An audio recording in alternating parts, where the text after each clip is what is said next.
Dios Padre y la creación. Creo en Dios Padre Todopoderoso, Creador del cielo y de la tierra. Del libro Credo, Compendio de la Fe Católica, del obispo Athanasius Schneider. La existencia de Dios. ¿Cuál es la primera verdad que enseña el Credo? La existencia de Dios. ¿Quién es Dios? Es el único espíritu increado, puro y perfecto, fuente y dueño de todas las cosas, Creador y Señor del cielo y de la tierra, omnipotente, eterno, inconmensurable, incomprensible, infinito en su entendimiento, voluntad y en toda perfección. ¿Cuál es el significado de las palabras creo en Dios? Quieren decir, creo que hay un solo Dios verdadero, principio y fin de todas las cosas. Creo en todo lo que Él ha revelado. Me abandono con amor y confianza a Él, ya que Él es la bondad misma. ¿Cómo sabemos que Dios existe? Tanto por la revelación divina como por la luz de la razón natural. Existe un doble orden de conocimiento, distinto no solo por su principio, sino también por su objeto. Por su principio porque en uno conocemos mediante la razón natural y en el otro mediante la fe divina. Y por su objeto, porque además de aquello que puede ser alcanzado por la razón natural, son propuestos a nuestra fe misterios escondidos por Dios, los cuales sólo pueden ser conocidos mediante la revelación divina. ¿Cómo conocemos la existencia de Dios a partir de la revelación? La conocemos porque Dios se reveló de diversas maneras, desde los tiempos de Adán, pasando por Moisés y los profetas del Antiguo Testamento, y finalmente asumió la naturaleza humana para vivir en la tierra, en la persona divina de Jesús de Nazaret. ¿Cómo conocemos la existencia de Dios a partir de la razón? Podemos adquirir un cierto conocimiento de la existencia de Dios al considerar el orden, la perfección y la inteligibilidad de las cosas creadas. Pruebas de la existencia de Dios. ¿Cuáles son las principales pruebas racionales de la existencia de Dios? Primero, el movimiento. Todos los seres creados fueron puestos en movimiento. Dios es el motor inmóvil. Segundo, la causalidad eficiente. Hay una cadena de causas que requieren a Dios como causa primera. Tercero, la contingencia. La existencia de las cosas creadas depende de Dios como el único ser necesario. Cuarto, la gradación. Todas las criaturas existen dentro de los grados del ser y perfección, mientras que solo Dios es perfectamente bueno, perfectamente verdadero y perfectamente bello. Quinto, finalidad y orden. Todos los seres creados tienen un fin y un orden que Dios les ha dado como la última causa inteligente. ¿De qué manera el movimiento prueba la existencia de Dios? Todo lo que está en movimiento no puede moverse por sí mismo, sino que debe ser movido por otro. Pero toda materia está en movimiento, lo que requiere algún motor primario y universal, y este es Dios. ¿De qué manera la contingencia del mundo prueba la existencia de Dios? Ninguna cosa corpórea existe de forma necesaria, pues no es el mismo ser. El mundo no es el mismo ser, ya que su existencia no es necesaria. Por lo tanto, el mundo debe depender en su existencia de algún otro ser que exista enteramente por sí mismo, como el mismo ser, y este es Dios. ¿De qué manera el orden del cosmos prueba la existencia de Dios? Todas las cosas naturales actúan de manera ordenada para lograr sus fines. En el universo observamos leyes constantes y armoniosas, incluso entre criaturas sin inteligencia. Tanto las partes como el todo deben estar bajo el orden de un ser que sea inteligente, sabio y poderoso, y este es Dios. ¿De qué manera la ley moral universal prueba la existencia de Dios? Todos los hombres reconocen que están obligados por una ley que ordena ciertos actos y prohíbe otros.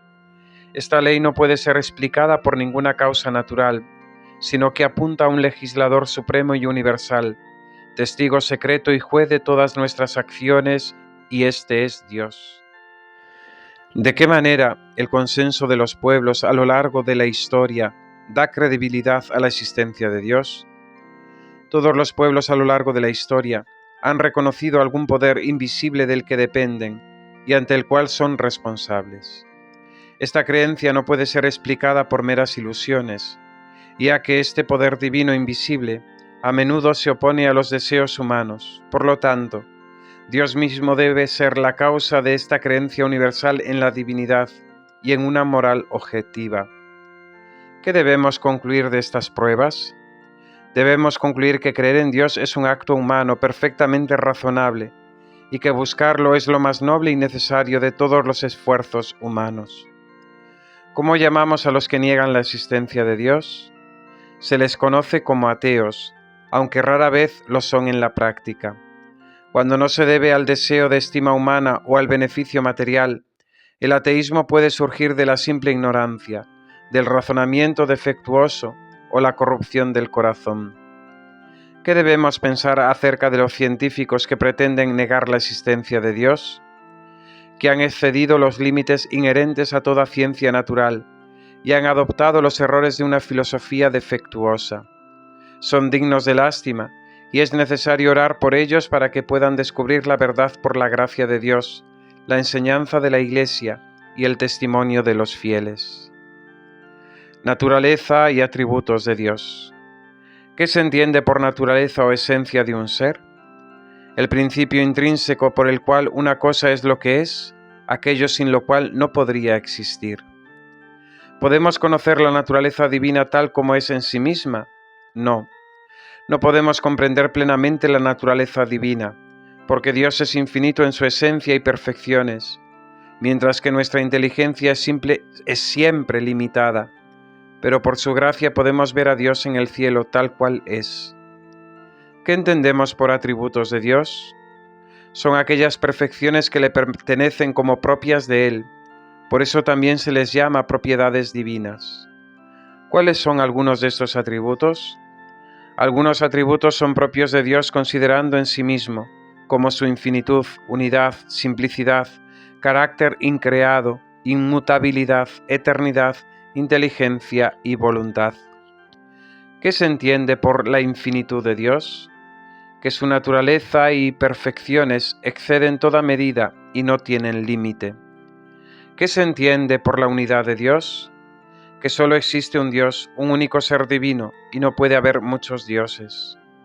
¿Qué se entiende por la simplicidad o espiritualidad de Dios? Que Él no tiene cuerpo material y está libre de todo tipo de composición o división.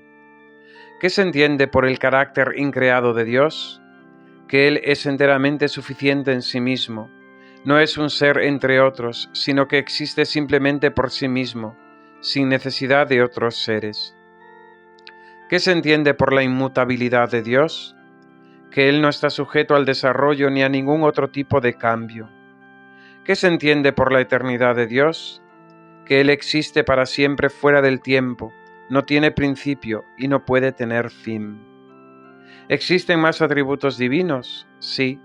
Por ejemplo, su santidad, justicia, veracidad, misericordia, sabiduría, bondad, omnipresencia, omnisciencia y omnipotencia. ¿Qué se entiende por la santidad de Dios?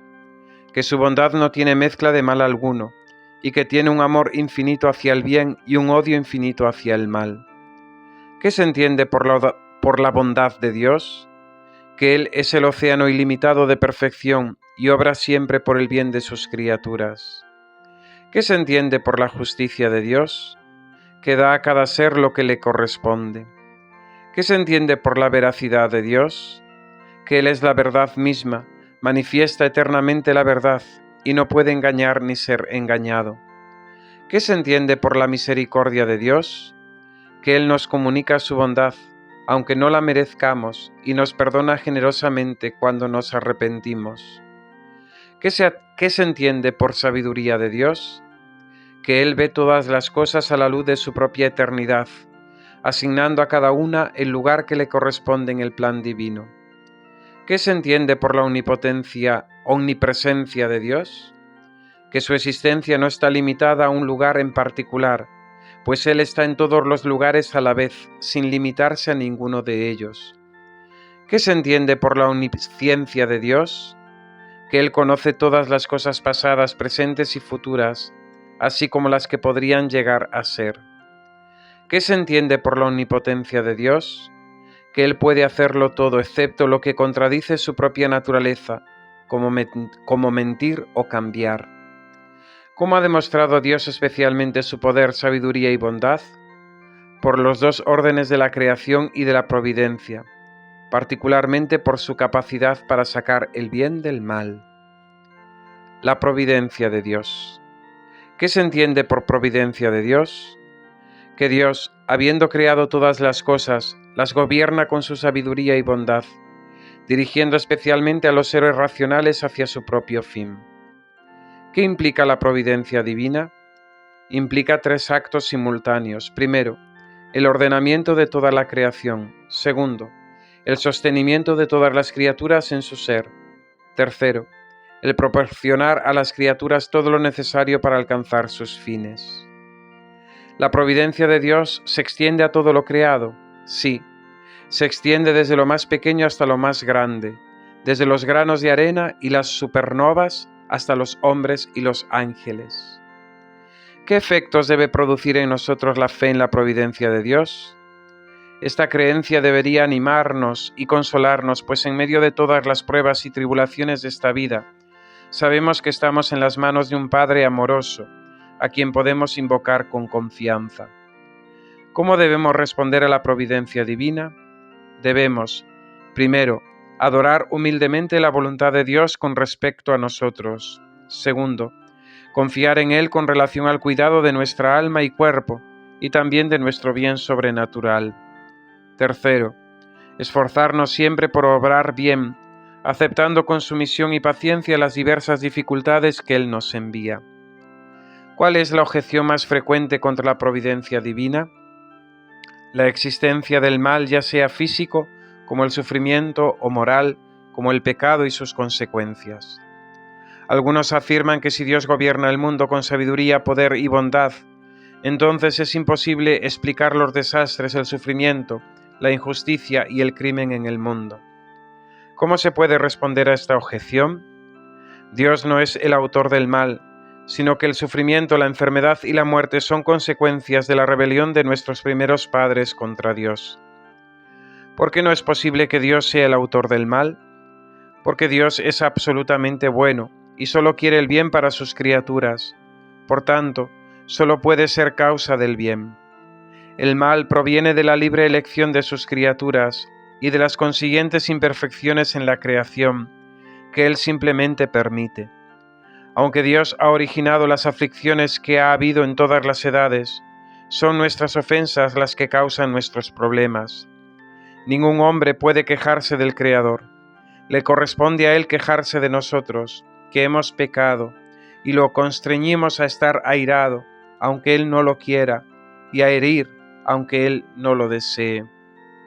Entonces, ¿por qué Dios permite que exista el mal? Dios permite algunos males como consecuencia natural de la creación de seres racionales. En su sabiduría solo Él puede transformar el mal en nuestro beneficio.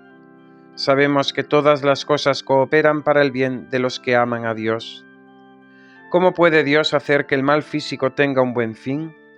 Haciéndolo servir de expiación por el pecado, remedio del vicio o prueba de la virtud, y fuente de mérito para los que sufren. Incluso el sufrimiento de los niños, sin uso de razón, es aceptado por Dios como expiación por el pecado.